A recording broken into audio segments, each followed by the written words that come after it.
call me Maddie. Welcome back to my channel. And today we're doing something a little bit different. Today we're going to be going through this beautiful book here.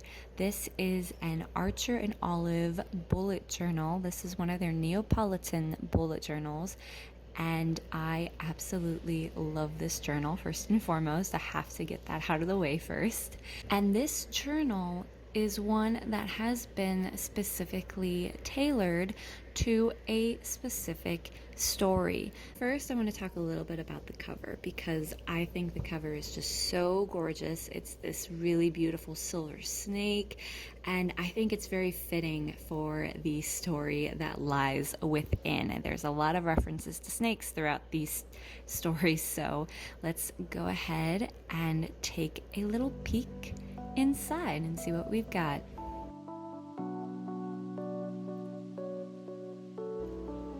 So here is my title page. This is the title of both the duology as a whole and the two individual books in that duology. It is going to be called the Den and Ite duology.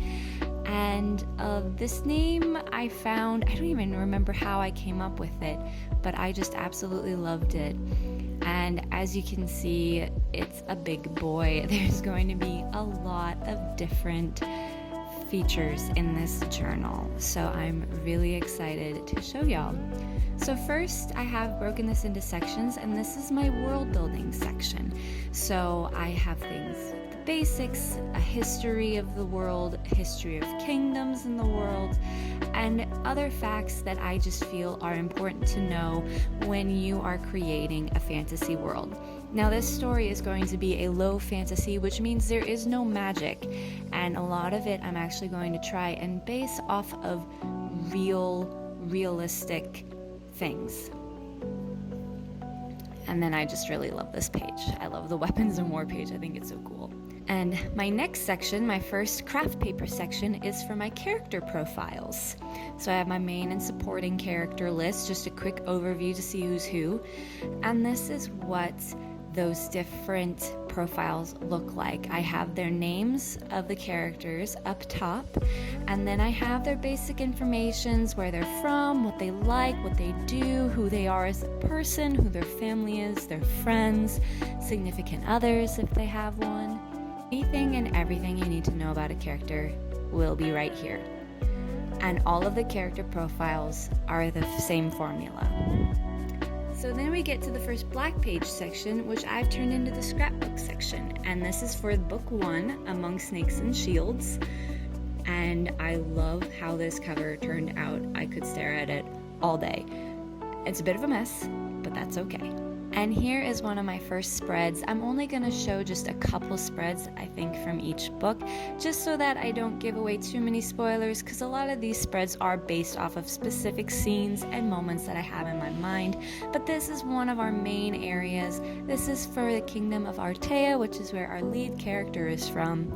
And you'll notice that I have some black and white pictures on here. And this is where the journal's a little bit of a mess, but I will explain that in a minute. And I just really wanted to capture the feeling of that mystic forest, of misty mountains and misty woods and misty pines.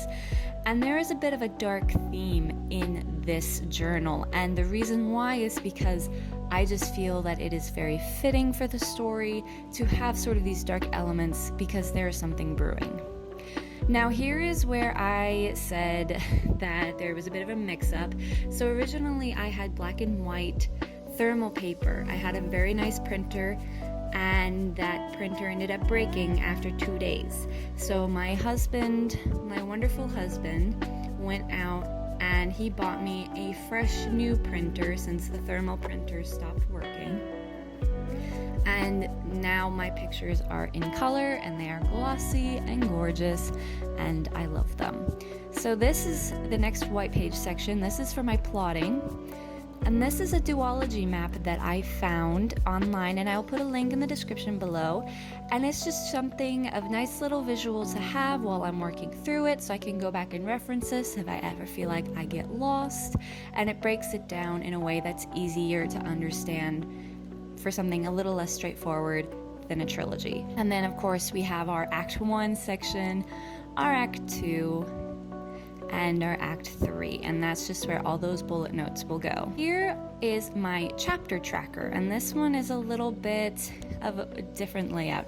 So I have my chapter number, my dramatic action, character development, and word count. And then I will have the number of the chapter. I will fill it in the box underneath when I finish the chapter, and then the word count of the chapter and the word count overall for the story. And these will just get filled out as the book goes. And then we come to the editing section, one of the most fun sections an author can come to. So this, of course, is the pre-edit section. This is where I will just write down any thoughts I have, any ideas I have before I really dive into the editing, and anything else that I just need to make note of that will go in this section here. And then I have my chapter tracker and a notes page, and there are 5 of these in total, and I try to do things in 5 revisions. Hopefully in 5 revisions, we'll see. That's the goal. And then each follows the same formula. And then here I have this page called an edit reflection. So after the 4th revision, I have come up with a few different questions that I need to ask myself, and just to see where I am, how I'm feeling about the story. And once I've answered those, I go on to the 5th and final revision. And at the end of it all, I write down the final stats, the final word count, final length, and my final thoughts. And moving on, we're now on to book 2, Out of Shards and Spears. And again, this is where I'm a little embarrassed that my printer broke, because I didn't realize that you could print out hand or typed words out of my new printer. I thought it was just pictures.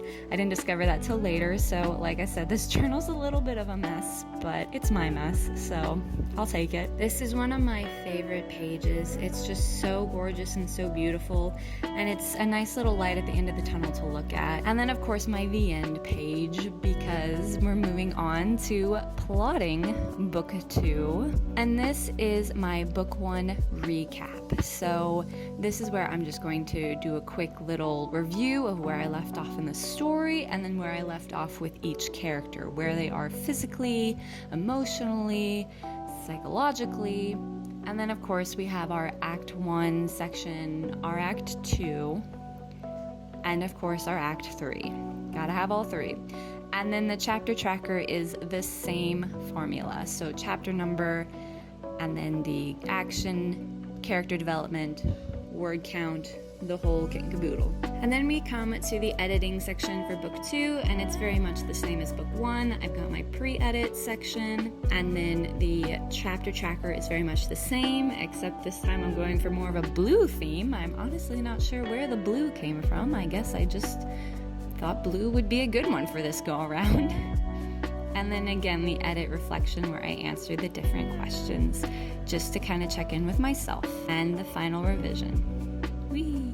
And the final stats in total. And then this is a section that I just made of random scenes that happened throughout both books. And I just put simple spreads together of moments that I really wanted to make note of, and scenes I don't want to forget. And so I just wanted to throw that together, and then that's the end. Next steps. So here is where I'm going to be putting everything for my beta readers. Anybody who offers to be one, I will just put their names down here so that I can keep track of who's who. And here is where I will be putting their feedback. So kind of picking and choosing the main consensus from each person about what about the story needs to change. And that will go here for book 1. And then book 2 feedback will go here. And here is where I will practice my pitches, hence the practice pitches title. And this is just a space for me to figure out what the best pitch will be when I am trying to get someone else to read these books. And then of course my agent research. This is where I will put in literary agents who are either recommended to me or people who I've heard are really good that I want to continue looking into. Their information is gonna go here. And finally, this is the last section. This is final notes, thoughts, and feelings. And this is just a quick little section. It's just only about 2 pages long, and it's just a place for me to sit down and reflect and think about it after I have completed everything. And I even made a little note for myself that says, "You made it, kid," because I have a feeling I'm gonna need to hear that by the end of this all. And that is it. That is my crazy big colossal journal that doubled in size since I first opened it. It has been such a joy to make. I can't wait to start working in it. I can't wait to start filling everything out and seeing my progress as I go through it. This is just such a perfect notebook. It holds so much, and there's so much in it to keep me motivated and to keep me excited about the story. Thank you all so much for watching. I hope you enjoyed this video. If you like it, go ahead and give me a thumbs up. It really does help. And if you would like to see more journaling videos, because I guarantee you there are going to be more in the future because this was way too much fun, go ahead and hit that subscribe button and ring that bell so that you're notified every time I upload a new video. And I will see you all next time. Bye!